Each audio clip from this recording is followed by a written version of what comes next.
मगध नरेश की जय, मगध नरेश की जय। भाई महाराज, मगध नरेश महाराज बिंबिसार आ चुके हैं। चलो। मगध नरेश की जय, मगध नरेश की जय, मगध नरेश की जय, मगध नरेश की जय, मगध नरेश की जय, मगध नरेश की जय, मगध नरेश की जय, मगध नरेश की जय। हमारा आमंत्रण स्वीकार कर यहाँ उपस्थित होना हमारे लिए अभिमान की बात है मगध नरेश। उपस्थित तो होना ही था। पराक्रमी राजाओं की संगत किसे अच्छी नहीं लगती, और आप तो केवल पराक्रमी ही नहीं, हमारे पड़ोसी भी है। आपने जिस प्रकार अति महत्वाकांक्षी कौशल नरेश को पाठ पढ़ाया है वो प्रशंसनीय है। आपका स्वागत है।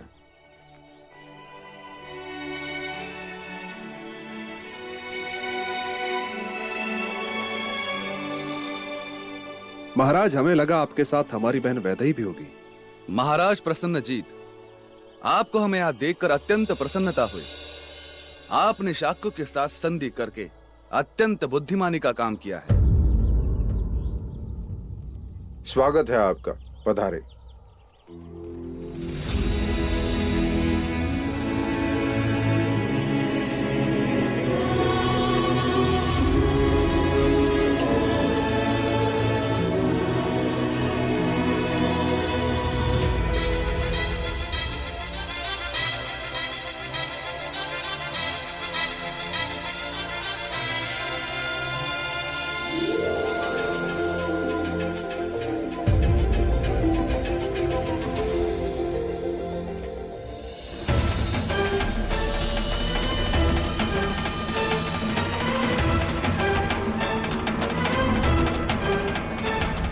खेल तो तुमने बहुत अच्छा रचाया था कुमार, तुम यशोधरा को कभी हासिल नहीं कर पाओगे।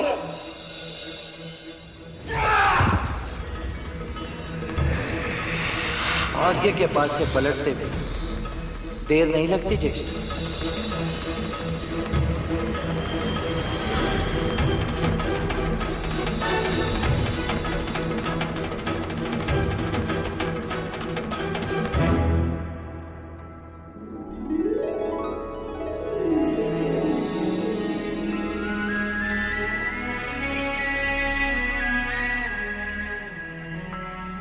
वैशाली नरेश की जय, वैशाली नरेश की जय, वैशाली नरेश की जय, वैशाली नरेश की। देखिए नरेश आए हैं।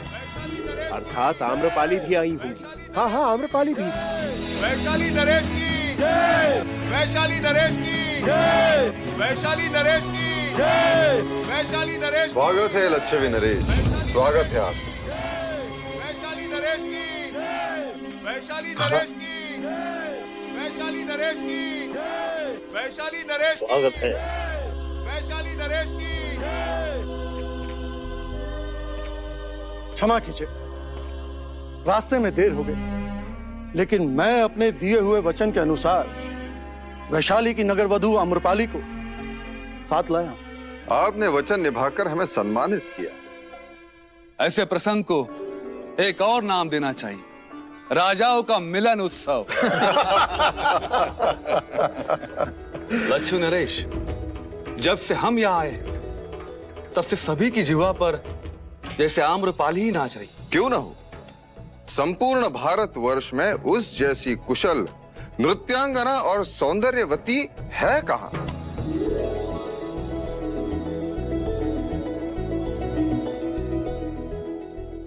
महाराज बिंबिसार, हमारे वैशाली में तो उसकी प्रशंसा में कहते हैं कि उसके रूप के आगे राजा अपना मुकुट, ब्राह्मण अपना शास्त्र, सैनिक अपनी तलवार और एक गृहस्थ अपना जीवन तक दांव पे लगा देता है। अति प्रशंसनीय, पर हम कैसे मान ले? वो आम्रपाली है, वैशाली की नगर वधू। चाहे तो देखकर परख सकते हैं।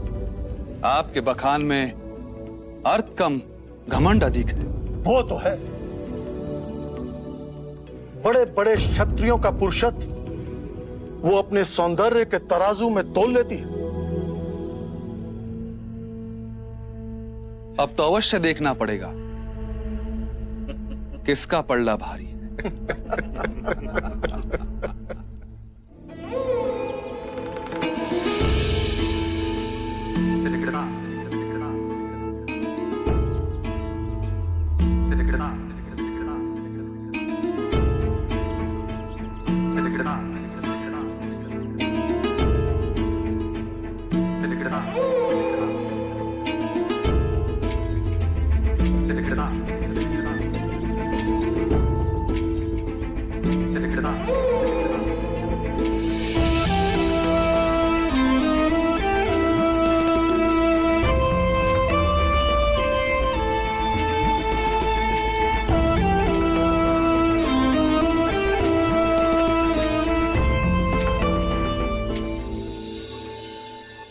आयुष्यमान भव, सौभाग्यवती भव।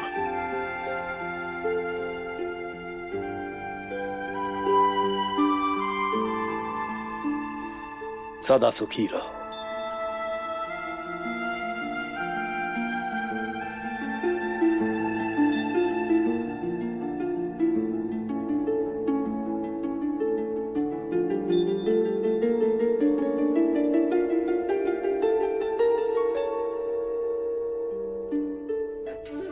जीते रहो।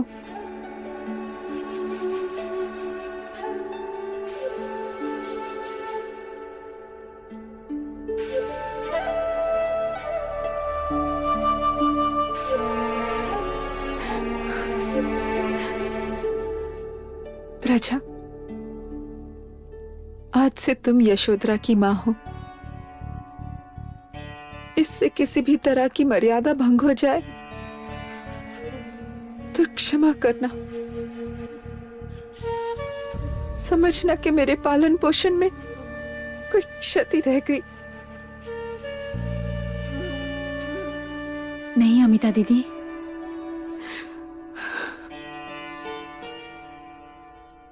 महाराज, आज से मेरी यशोधरा आपकी हुई। इच्छा तो बहुत थी कि अपनी पुत्री की विदाई देवदास से करता। जी छोटा ना करे राजा दंडपानी।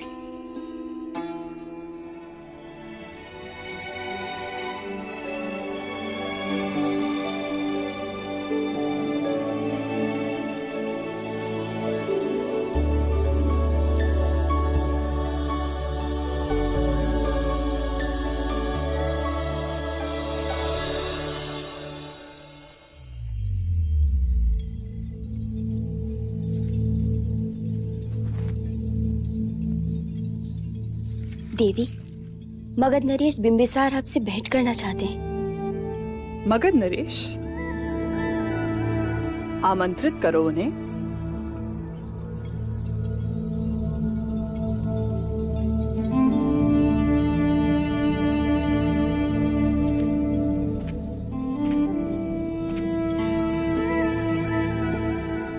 मगध नरेश का स्वागत है। कहिए महाराज, आपका हमसे क्या काम? तुम पहली नगर वधू हो जो मगध नरेश बिंबिसार के स्वागत के लिए खड़ी नहीं हुई। क्या करे महाराज, विवश हूं। घुंघरू जो बांध रही हूं अधूरा नहीं छोड़ सकती। कला के भी कुछ नियम हैं। विराजिए। वाह, इतने वर्षों के पश्चात सौंदर्य और चातुर्य का योग एक साथ देखा। मैंने तुम्हारी इतनी प्रशंसा सुनी कि मैं स्वयं को रोक ना सका।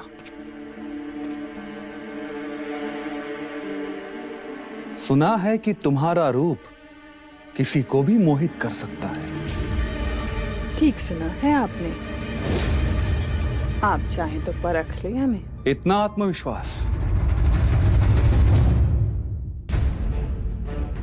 कहते हैं कि विवाह के दिन वर को वधू से कोई विमुख नहीं कर सकता। यदि तुम कुछ देर के लिए सिद्धार्थ को मोहित करके अपने मोहपाश में जकड़ लो तो आप क्या हारेंगे? क्या जीतना चाहती हो?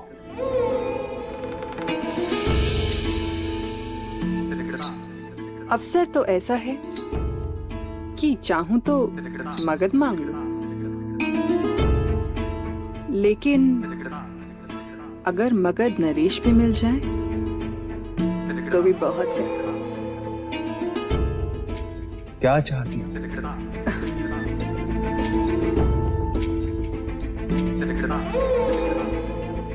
यदि आप हार गए तो ये बंधे हुए घुंघरू आप खोलेंगे, और यदि तुम हार गई तो मगध प्रदेश में मेरा एक भवन होगा केवल आपके लिए। अर्थात दोनों ही सूरत में मैं ही जीता आम्रपाली। कैसे? यदि मैं हार गया तो घुंघरू खोलते समय तुम्हारे चरण स्पर्श करने का अवसर प्राप्त होगा, और मैं जीता तो तुम्हारे चरण मगध में होंगे। सत्य कथा, पुरुषार्थ कथा, सुनो सुनो सिद्धार्थ कथा।